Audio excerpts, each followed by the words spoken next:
Howdy,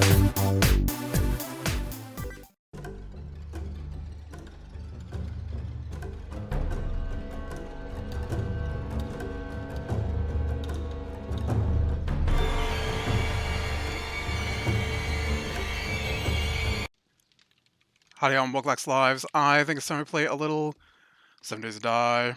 Alright, looks like I am hungry and thirsty. I think I can take care of some of that.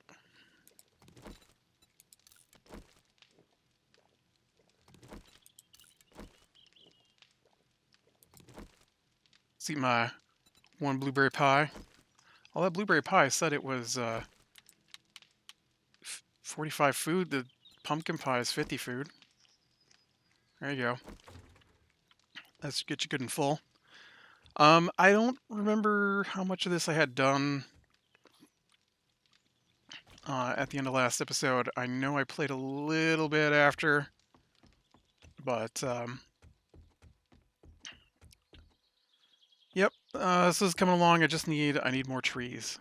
Basically, gotta cut down more trees. Gotta.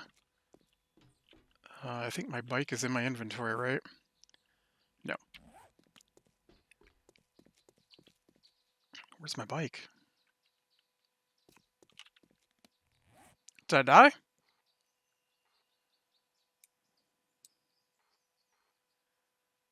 Did my bike vanish? I know I accidentally picked it up at one point. Let me check my inventory again here. Oh, it's right there. Whew. I see ya. Alright, there's some trees over here, so I'm just going over this way. See about grabbing me some trees. So we're going to play a little game tonight. Woo. And that game is, it's 8:45. I was told that dinner would be at 8. I'm the only one home. So what do you think is going to happen first? I record this entire video? Or somebody gets home with dinner?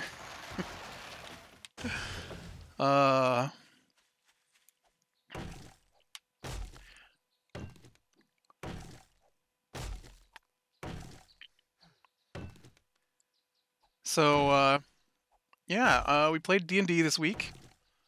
It went alright. There wasn't too much that was annoying. Mechanics-wise,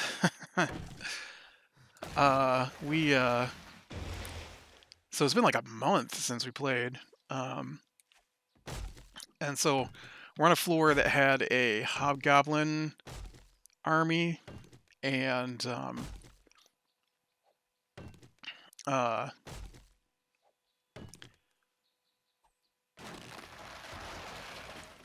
and I think there's a fire giant army, and then we were also told there's a phylactery for a lich on this floor, and a phylactery is so a lich. Let's start with lich, I guess. If you don't know what a lich is a wizard who has figured out how to basically store their soul so that they never die. But they usually turn into some kind of undead, skeleton-y kind of monster. I know in D&D I've seen him as a skull, or like a whole skeleton, you know, or maybe just half a skeleton floating in the air. You know, it's and it's like super powerful and stuff, right? And so, we have been looking for this phylactery because I don't want to leave the floor until we find it. Not that we have any reason to fight this lich, but I at least want some, I don't know, extortion material, blackmail material, just in case. Chances are we're going to kill it when we get to it. But it's not on this floor. This floor was its home at one point, but it has moved on. But we ran into this creature called a flumph, which is like a kind of like a a Jigglypuff jellyfish. And so it just kind of hovers in the air, and it's like super friendly, and it feeds on evil mental energies. And but for whatever reason in this book, the one that we're currently traveling with is a little weird. I've never seen one that. Okay, let's be honest. I've only seen two, I think, ever in my playing of D&D. But I have read about them, and I don't remember them being able to alter the mind of the person they're feeding on. And so somehow they altered the mind of the hobgoblin king on this floor. And so when we talked to him, uh, the flump started a telepathic conversation with one of the characters, one of us, and so that he wanted to talk to us somewhere else. Whoa,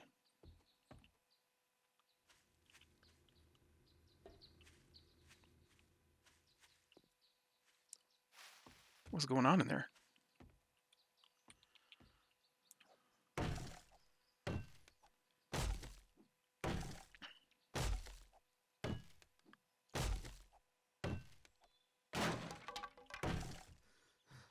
There's a lot of light in this house. Why is there so much light in this house? Um, but anyway, so we left that room. We talked to the flump, and the flump said, "Oh, there are lights on in this house. How are there lights on in this house?" No, I didn't want to fight. I just wanted to look at this light. I'm leaving. Come here and chop down this tree instead. You guys break through that house. Um, so he told us that the hobgoblin had plans to do something. I think he was going to gather his forces and storm the higher levels of the dungeon until he reached the city.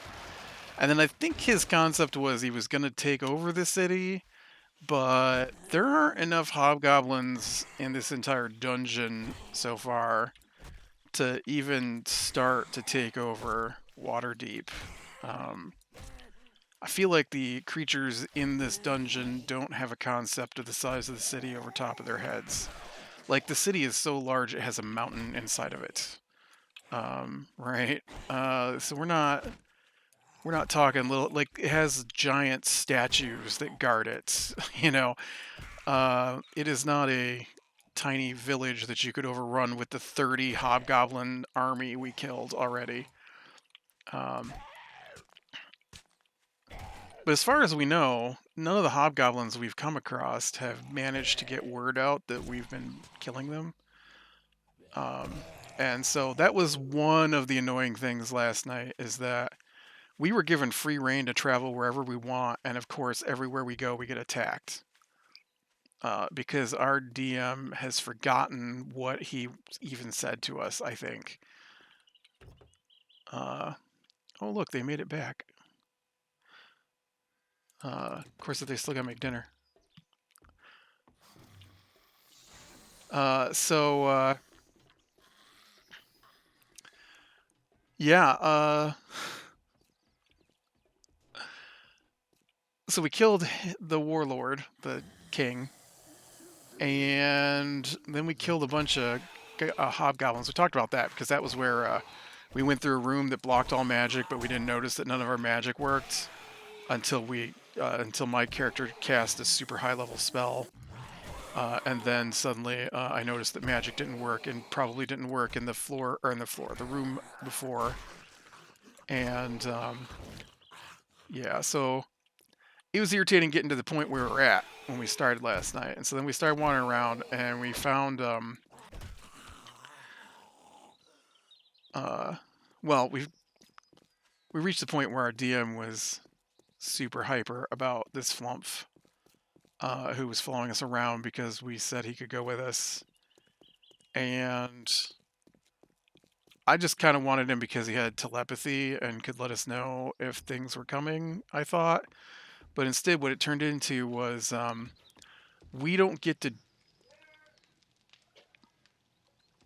we don't get to discuss anything or investigate anything or search anything or try to figure anything out because the flump just tells us everything, everywhere, all the time, in the middle of fights. Um, and so that was super annoying. If this flump survives this floor, I'll be surprised. Uh, so, um, yeah, so it's crazy. And then that was pretty much it for D&D. We worked our way through a few more rooms of the floor. There was some polymorph stuff we had to deal with, like a scorpion that turned into a crap. What did he turn into? There's these funny creatures that if you look at them, they're like bugs and they dig through the ground. And if you look at them, you get confused. But two of our characters have blind sense, so we just closed our eyes and attacked. Um, and my bard also closed his eyes, and then when you do that, you have to roll with disadvantage. And my disadvantages were 27, 27, 19, 28, and 27, 27. So I have to take the lower of each of those pairs of rolls. So I rolled a 27, a 19, and a 27 with disadvantage. And then my my warrior, who has blind sense, who could close his eyes and swing normally, missed every single swing. It was crazy. Uh, all right. Um, let's see.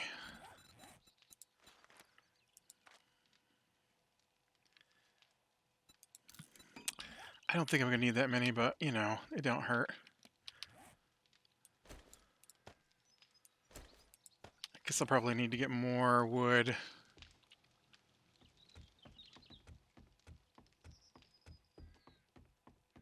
So that I can fill them in.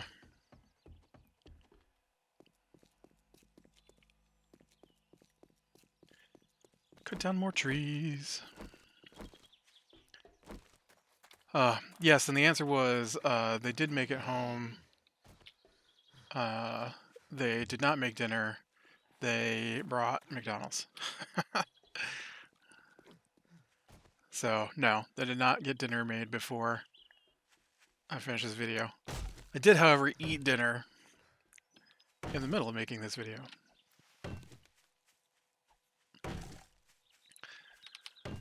So next thing whoa, hey.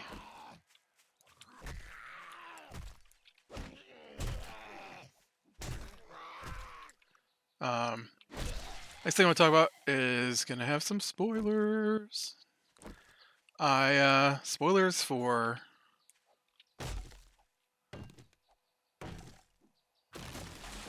Doctor Strange and the Multiverse of Madness.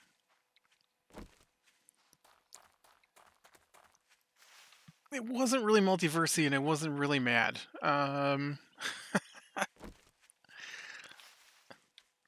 Like the word madness is insanity, right? There wasn't a lot of insanity going on in this film. There was angry, but not a lot of insanity.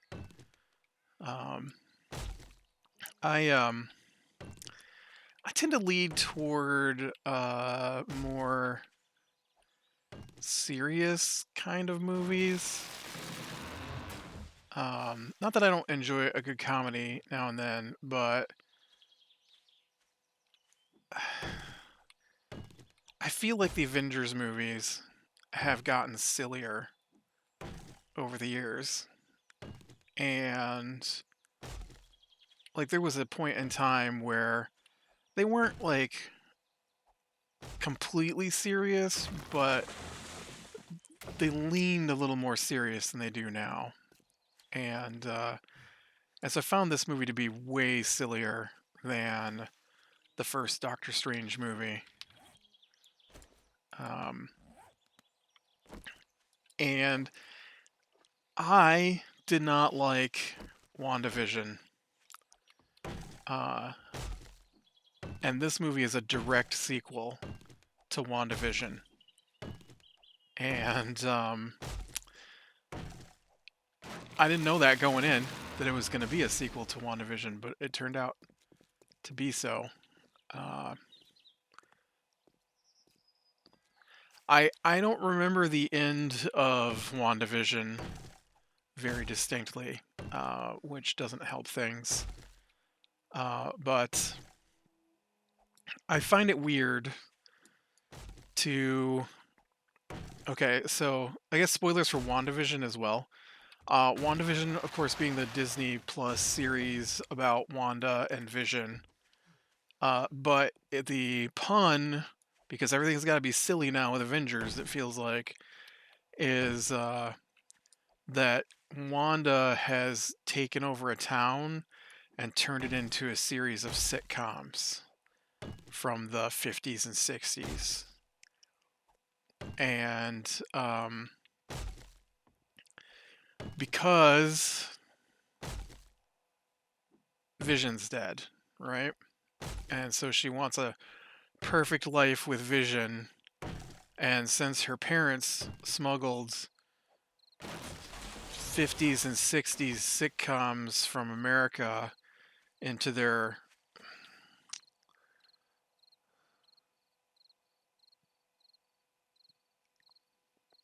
I do not remember the name of her country.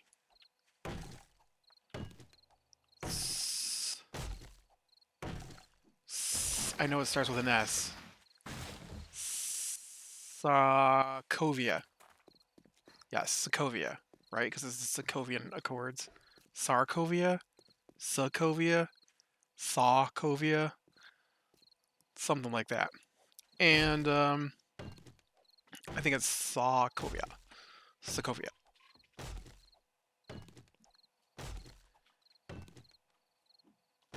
And how much wood did I pick up now? I need a little bit more. So, because her parents had smuggled in these VHS tapes and they hit a TV and a VCR so they could watch them, they grew up watching these sitcoms from America from the 50s and 60s. Kind of like Dick Van Dyke or I Dream of Jeannie or, those really old, maybe not aware they even exist, but those kind of, you know, um, Lucille Ball. I Love Lucy, I guess is the name of that show. Um, the Brady Bunch, maybe. I think there's an episode in there that was based off the Brady Bunch kind of thing, and it was silly, like the 50s and 60s sitcoms, right? And I did not like it. It didn't make any sense. And it was just to me, it was a dumb idea. People loved it. I hated it. I hated it. There were some good scenes, don't get me wrong.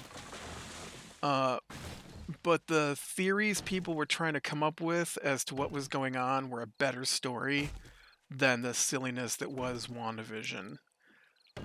And I know in the end, it turned out that her next door neighbor was this evil witch who had the black book. I don't remember what the book's name is. And her and Wanda fought, and she wound up with the book.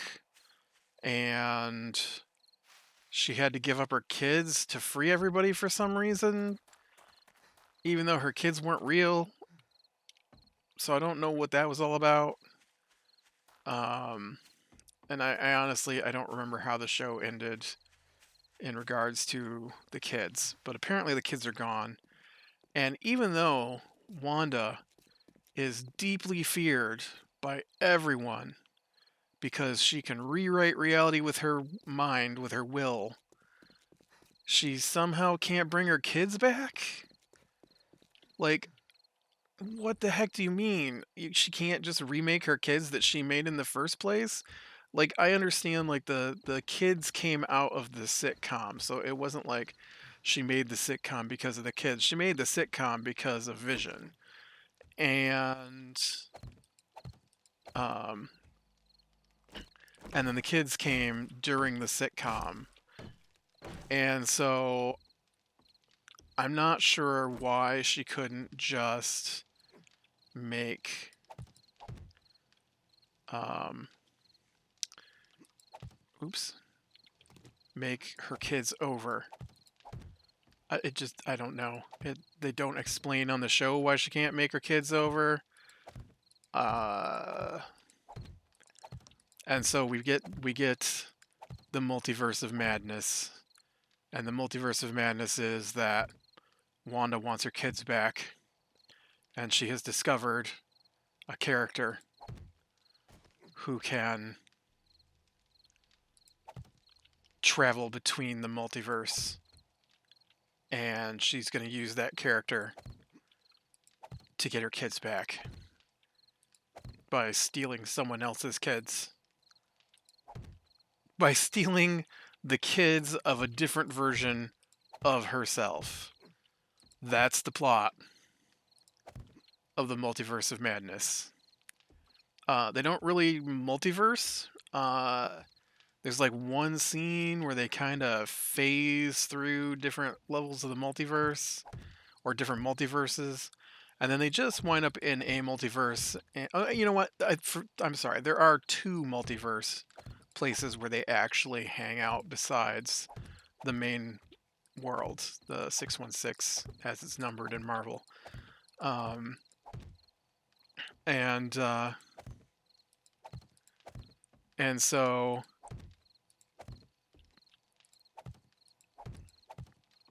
um,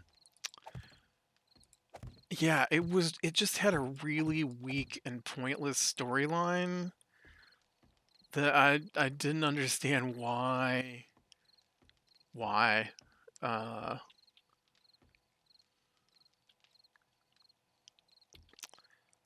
and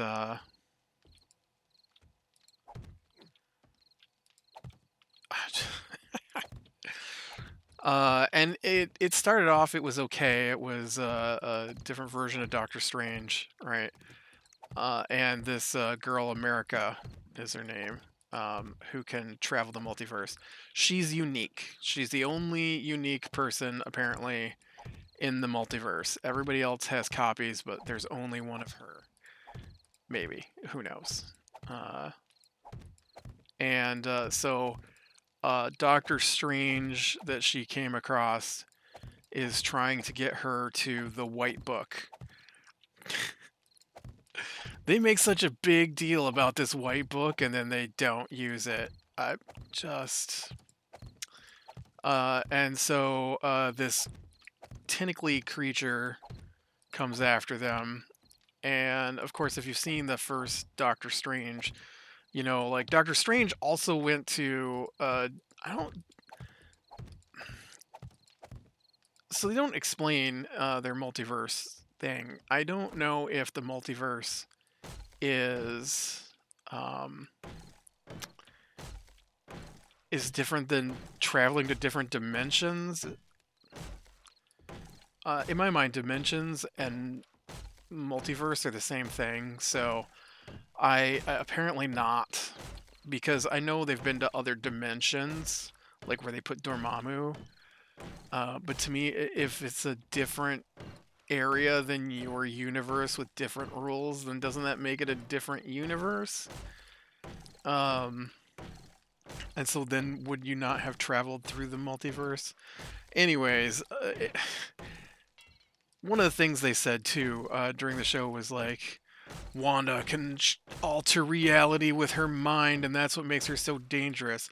Wanda alters reality with her mind twice in the entire movie. Uh, Everything else is just standard Wanda fighting. Um, so I don't know what everybody was so scared of. I mean, clearly she's super powerful, uh, and she was sort of the bad guy for this. If you can pretend there's a bad guy to this, but yeah, I do note that if you've ever seen the Evil Dead movies or Army of Darkness, this movie pulled from those because the director is the guy who made those movies, and he definitely used bits from those movies in these movies. I've seen the Army of Darkness. I like it, sort of. Um, it's not something I'd be like, oh yeah, man, I want to watch Army of Darkness. But if someone's watching it, I'm willing to watch it, even if it is a bit sillier than I prefer. Bruce Campbell is in this, who's also from those movies, and his part is really silly, which I didn't like. Doctor Strange, America stole food from a vendor cart, and Bruce Campbell was like, "Hey, aren't you gonna pay for those?" And then Doctor Strange, Doctor Strange made him start slapping himself, and then they ran away. And then America asks how long that's gonna last, and he says, "Oh, it'll go away after about 3 weeks." Like, what was the point of that? Like, what? It's I just couldn't he have just made a portal and stepped through the portal to get away? Like, why would you make a man slap himself for 3 weeks? Why would you think that that joke would fit in the Avengers movies? I don't know. I'm sure people loved it, but it's the kind of thing I despise. And the only really good parts with Wanda um, controlling reality, like they kept claiming she was going to do, was she faces off against the Illuminati, which is a superhero group from a different multiverse, and one of their characters is named Black Bolt, and so he's like super powered voice weapon. So like if he whispers, you die. And so they're standing there, and one of them is like, "You'll stop here, Wanda. Black Bolt can kill you with a whisper from his mouth." And then Wanda goes, "What mouth?" And then Black Bolt doesn't have a mouth. And I'm like, yeah, that's the kind of stuff that Wanda should be able to do since she can rewrite reality. Again, though, why is she here and not at home rewriting reality to bring her children back? And then, and then Reed Richards is there, and Reed Richards goes to attack her, and she just makes him fall apart. And that was it. Those are the only two moments in the entire film where she altered reality. Why do you keep saying she's going to alter reality if it's not a thing that happens in the movie? And then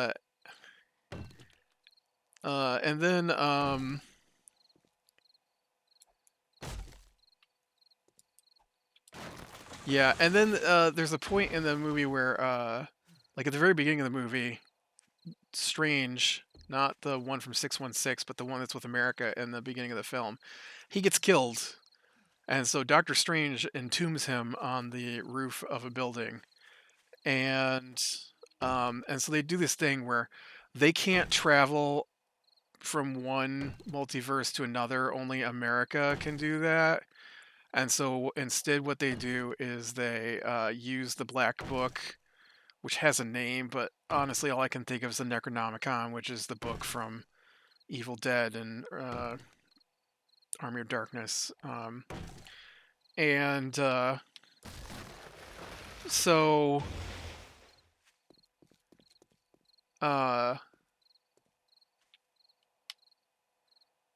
they project themselves and steal the bodies of the other versions of themselves.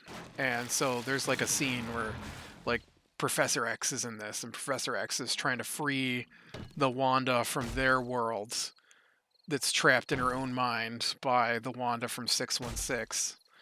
And so Wanda kills him in the dream realm, right, where Professor X is supposed to be the most powerful. He doesn't even do anything. He's like, "I'll try to pull you out," and then Wanda walks up and snaps his neck, and I'm just like, okay, sure, sure. It's not like this is his battleground or anything. And so then uh,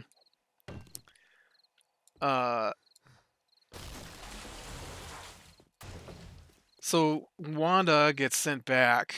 Wanda gets how does that go down? Wanda gets America and closes down the portal between 616 and 8, whatever they're on. And so um, they trying to remember. And so Strange says he's going to use the Black Book to possess his duplicate on 616 because there's nothing in the book that says they have to be alive. And so when he does that, all these spirits come out and they're like, "You're treading where you shouldn't be, Strange. There will be punishments." And so then eventually he takes control over all the spirits that come to attack him. And he looks pretty cool, but the body's only been there for like an hour of movie time. Like, they haven't stopped moving. It's not like they took a vacation in the middle of this film. But the body, when it comes out of the entombment on the, like, it has some scratches and stuff. But when it comes out of the entombment, it looks like it's been dead for 3 months, just for no reason. And it looks just like not just like, but it looks very much like Evil Ash in Army of Darkness at that point, or some of the other scenes that Sam Raimi has done. So I'm like, okay, so he's just redoing bits from Evil Dead at this point. I don't understand. Like, what is the point of this movie? And so then they go and they fight it out, and then Wanda. Uh, oh, America tears open a hole and tells Wanda she'll give her what she wants. And then Wanda goes through to where the kids are at. And then she throws their mother across the room, which is herself. And then the kids start screaming and throwing things at her and calling her a monster. And then she's like, "I wouldn't hurt anybody. I'm not a killer." Um, and then she realizes that she's hurting people and killing people. And so then she gives up her whole plan and goes back. And then, and then she lifts up the temple they're in and crushes it down on herself, but somehow also destroys all the black books across the entire multiverse. Like, we've already established she can't travel across the multiverse. That's already been established. She doesn't have America's powers. She didn't get them in the film. Uh, she she had to send her consciousness through to another body to be able to interact with a different multiverse world. How did she destroy all the black books in the other multiverses? Huh? So yeah. Oh, and then there was a fight in the middle where Strange fights himself. And that Strange is like, "I'll give you what you want, but you have to give me your Christine." And so then they fight with music notes, and I'm just like, this movie. And then at the beginning of the movie, there's a big tentacle monster that attacks them and kills the first Strange that's on screen, and then uh, after that Strange gets killed, um, the tentacle monster makes it. Part of the tentacle monster makes it through into uh, 616, and it's goofy looking. It's like a big brain with a giant eyeball, and it's all like brightly cartoony colors. And I'm just like, this is not good. I, uh, basically if you've seen Loki, uh, the Strange that they fought with music notes is somewhere uh, near where Loki went to the end of the universe. I think, or actually, I think they said that he was where two universes were collapsing together, and but it looked a lot like the end of the universe thing, right? He's in a crumbly, ruined world overlooking a bright, amorphous light in the distance, right? Like, yep, you guys already did this one once. And so yeah, did I not bring a torch? Make some torches for this place until I can get some lights up in here. I need... Oh. I've got cloth on me. I need, fat.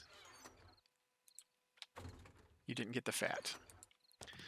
But yeah, I was not impressed. It was not a good movie for me. Um, one of the guys from my D&D group, he watched it and he really liked it, he said. But then we proceeded to both make fun of the same parts. So where he didn't mind the silliness, he did think it was silly. Whereas I thought the silly made it a terrible movie. So... But I don't like the stuff they've been doing lately. I don't like Fat Thor. I thought that was a terrible thing. I didn't like Thor Ragnarok at all. There was no part of that movie I enjoyed. And Thor 2 is one of my favorite Avengers movies. And so I was hoping for something. I mean, it's Ragnarok, right? It's the end of the world, right? Should be an epic, huge fight, or it's just some silly guy running around with machine guns, and Thor's hanging out with Hulk, fighting for Jeff Goldblum, who's just playing Jeff Goldblum. So. I mean, while I do enjoy Jeff Goldblum being Jeff Goldblum, none of that is matching what I would expect for the tone of a movie that's supposed to be Ragnarok.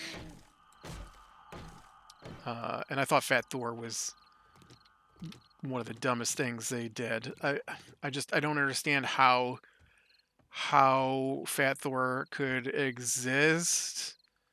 Like, at no point in the movies has Thor been like the kind of person that would just turn into Fat Thor, and so it felt very out of character to me. But anyways, with that, oh man, I didn't bring any glass back. I really need to get my hands on some glass. With that, I am gonna call it a day. So be bearing small things, lean into the light. I will talk to you later.